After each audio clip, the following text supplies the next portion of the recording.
हिंद, जय भारत। तो दोस्तों एक और नई वीडियो में आपका फिर से बहुत बहुत स्वागत है। जी हाँ दोस्तों, 8वें वेतन आयोग को लेकर बेहद ही बड़ी ब्रेकिंग न्यूज यहाँ पर निकलते हुए सामने आई है। जी हाँ दोस्तों, फिटमेंट फैक्टर पर बड़ा अपडेट निकल कर आया है। साथ ही साथ कर्मचारियों को लग सकता है बड़ा झटका। क्या इस बार का जो फिटमेंट फैक्टर है वो 3.83 रहेगा या कितना रहने वाला है? सैलरी बढ़ोतरी पर हो सकती हैं बड़ी मुश्किलें। तो वीडियो में लास्ट तक बने रहिएगा, पूरी अपडेट आपको दूंगी इस वीडियो के माध्यम से। तो फटाफट से वीडियो को लाइक कीजिए, शेयर कीजिए, चैनल को कर लीजिएगा सब्सक्राइब। जी हाँ दोस्तों, आगे भी आपको 8वें वेतन से जुड़ी सभी अपडेट्स हमारे इस चैनल के माध्यम से मिलती रहेंगी। जी हाँ दोस्तों, आप सभी को बता दें, कर्मचारियों को झटका। 8वें वेतन आयोग से बड़ी सैलरी बढ़ोतरी की उम्मीद कम क्यों? सरकार अपना सकती है मिडिल पाथ। जी हाँ दोस्तों, आप सभी को बता दें, 8वें वेतन आयोग को लेकर केंद्रीय कर्मचारियों की उम्मीद लगातार बढ़ रही है, लेकिन ताजा रिपोर्ट से संकेत कुछ और मिलते हुए यहाँ पर नजर आ रहे हैं। जी हाँ दोस्तों, सरकार सभी मांगों को स्वीकार नहीं कर सकती। कर्मचारी यूनियन 3.83 फिटमेंट फैक्टर की यहाँ पर अपील करते हुए नजर आए हैं।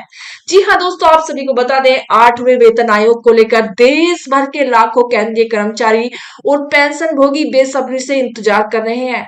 हर तरफ यही चर्चा है कि इस बार सैलरी में कितना बड़ा इजाफा होगा, क्योंकि बहुत सारी फैमिलियां ऐसी हैं, बहुत सारे केंद्रीय कर्मचारी ऐसे हैं, बहुत सारे पेंशनभोगी ऐसे हैं जिनका खर्चा मात्र सैलरी के थ्रू ही चलता है। और क्या कर्मचारियों को इसका कितना लंबे समय तक इंतजार करना पड़ सकता है? क्या पूरी मांगे कर पाएगी सरकार? लेकिन अब जो संकेत सामने आ रहे हैं उनसे लग रहा है कि सरकार बहुत बड़ा वेतन बढ़ोतरी पैकेज देने की बजाय मिडिल पाथ यानी संतुलित रास्ता अपना सकती है। आसान शब्दों में कहें तो कर्मचारियों को अच्छी बढ़ोतरी तो मिल सकती है, लेकिन उम्मीद के मुताबिक बहुत बड़ा धमाका शायद ना हो। जी हाँ दोस्तों, अब आपको आगे भी बता देते हैं कि आखिर सरकार करने क्या वाली है। दरअसल कर्मचारी संगठनों ने 8वें वेतन आयोग के सामने कई बड़ी मांगे रखी हैं। इनमें सबसे ज्यादा चर्चा का जो विषय बना हुआ है वो है फिटमेंट फैक्टर को लेकर। यूनियनों की मांग लगातार चल रही है फिटमेंट फैक्टर को लेकर, और 3.83 तक बढ़ाया जाए ऐसी मांगे की जा रही हैं। फिटमेंट फैक्टर वही गणितीय फॉर्मूला होता है जिसे कर्मचारी की पुरानी बेसिक सैलरी को नई बेसिक सैलरी में बदला जाता है। उदाहरण के तौर पर आपको बता दें, 7वें वेतन आयोग में 2.57 फिटमेंट फैक्टर लागू किया गया, जिसके बाद न्यूनतम बेसिक सैलरी 7,000 रुपए से बढ़ाकर 18,000 रुपए हो गई। अगर इस बार 3.83 फिटमेंट फैक्टर लागू होता है तो कर्मचारियों की सैलरी में जबरदस्त उछाल देखने को मिल सकता है। क्या सरकार इतनी बड़ी बढ़ोतरी को मंजूरी देने से बच सकती है? इसकी सबसे बड़ी वजह है देश में बढ़ता वित्तीय बोझ।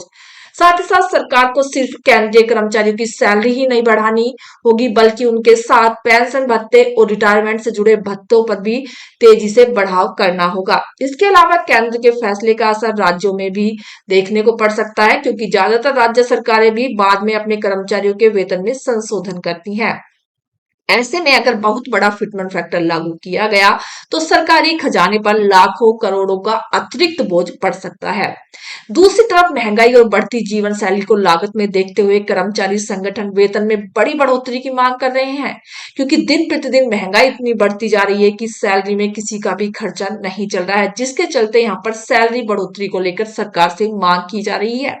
उनका कहना है कि पिछले कुछ सालों में घर खर्च, शिक्षा और स्वास्थ्य और रोजमर्रा की जरूरतों को खर्च काफी बढ़ गया है। ऐसे में मौजूदा वेतन संरचना कर्मचारियों की जरूरत को पूरा नहीं कर पा रही है। साथ ही साथ सरकार आर्थिक संतुलन को भी नजरअंदाज नहीं कर सकती। यही वजह है कि अब यह माना जा रहा है कि सरकार बहुत बड़ा वेतन विस्फोट करने के बजाय एक मॉडरेट यानी संतुलित वेतन संशोधन का रास्ता चुन सकती है, क्योंकि अभी दूसरी तरफ यहाँ पर चुनाव भी आने वाले हैं। तो ऐसे में सरकार जल्द ही कोई रास्ता अपना सकती है। साथ ही साथ सभी मांगे पूरी होना मुश्किल दिखाई दे रहा है। 8वें वेतन आयोग करीब 1.1 करोड़ केंद्रीय कर्मचारी और पेंशनर्स को प्रभावित करेगा, इसलिए इसकी हर छोटी अपडेट पर लोगों की नजर बनी हुई है। अब सभी को इंतजार है कि आयोग अपनी अंतिम सिफारिशों में क्या प्रस्ताव देता है और सरकार उस पर कितना अमल कर सकता है। वहीं पर एक और बड़ी अपडेट, अब 5% डीए बढ़ाने का ऐलान, इन सरकारी कर्मचारियों के लिए बड़ी खुशखबरी। जी हाँ दोस्तों, आप सभी को बता दें, केंद्र की तरह राज्य सरकारें भी अपनी कर्मचारियों के भत्ते का ऐलान करने लगी हैं। इसी कड़ी में अरुणाचल प्रदेश, राजस्थान, उत्तर प्रदेश, बिहार समेत कई राज्यों के भत्तों में 2% का इजाफा भी किया है। साथ ही साथ आप सभी को बता दें, केंद्र सरकार के कर्मचारियों को 8वें वेतन आयोग की सिफारिशों का जितना इंतजार है, उतना ही साल की दूसरी छमाही की महंगाई भत्ते यानी डीए का भी इंतजार है। केंद्रीय कर्मचारी छमाई के लिए सितंबर या अक्टूबर में फैसले की उम्मीद की जा रही है। केंद्र सरकार ने पहले छमाई के डीए में 2% की बढ़ोतरी की थी। इस माहौल के बीच राज्य सरकारें भी अपने कर्मचारी भत्ते का ऐलान करने लगी हैं। इसी कड़ी में अरुणाचल प्रदेश, राजस्थान, उत्तर प्रदेश, बिहार समेत कई राज्यों में 2% का इजाफा किया गया है। और अब त्रिपुरा की सरकार ने भी अपने कर्मचारियों के महंगाई भत्ते पर बड़ा ऐलान किया है। साथ ही साथ 5% की बढ़ोतरी, त्रिपुरा ने पिछले हफ्ते राज्य सरकार के कर्मचारी और पेंशन भोगियों के लिए महंगाई राहत में 5% की बढ़ोतरी की घोषणा की है। जी हाँ, जो दोस्तों त्रिपुरा के कर्मचारी और पेंशन भोगी हैं, वहां की सरकार ने 5% बढ़ोतरी की यहाँ पर घोषणा कर दी है। इससे मूल वेतन में सैलरी का हिस्सा बढ़कर 41% हो गया। हाल ही में मुख्यमंत्री माणिक साहा द्वारा की गई घोषणा के अनुसार यह बढ़ोतरी 1 अप्रैल 2026 से लागू होगी। साहा ने बताया कि इस बढ़ोतरी से 1,02,563 राज्य सरकारी कर्मचारी और 81,019 पेंशन भोगियों को फायदा होगा। उन्होंने कहा है कि सरकारी कर्मचारियों को 5% डीए देने के लिए राज्य सरकार हर साल अतिरिक्त 500 करोड़ खर्च करेगी। साथ ही साथ वित्त मंत्रालय, रेलवे और आईबीए की डीए में भी बढ़ोतरी करेगी। वित्त मंत्रालय ने 22 अप्रैल को केंद्र सरकार के कर्मचारी और पेंशन भोगियों के लिए डीए में 2% की बढ़ोतरी, जो 1 जनवरी 2026 से प्रभावी है। इसके बाद 2 मई को इंडियन बैंक्स एसोसिएशन ने बैंक कर्मचारियों के लिए मई, जून और जुलाई 2026 महीने के लिए डीए को संशोधित किया है। तो फ्रेंड्स, ये थी कुछ अपडेट्स 8वें वेतन आयोग को लेकर। साथ साथ दोस्तों, अगर आप एक केंद्रीय कर्मचारी हैं या एक पेंशन भोगी हैं, तो प्लीज कमेंट बॉक्स में जय हिंद जरूर टाइप कीजिएगा। मिलते हैं नेक्स्ट वीडियो में नई खबर के साथ। तब तक के लिए जय हिंद, जय भारत।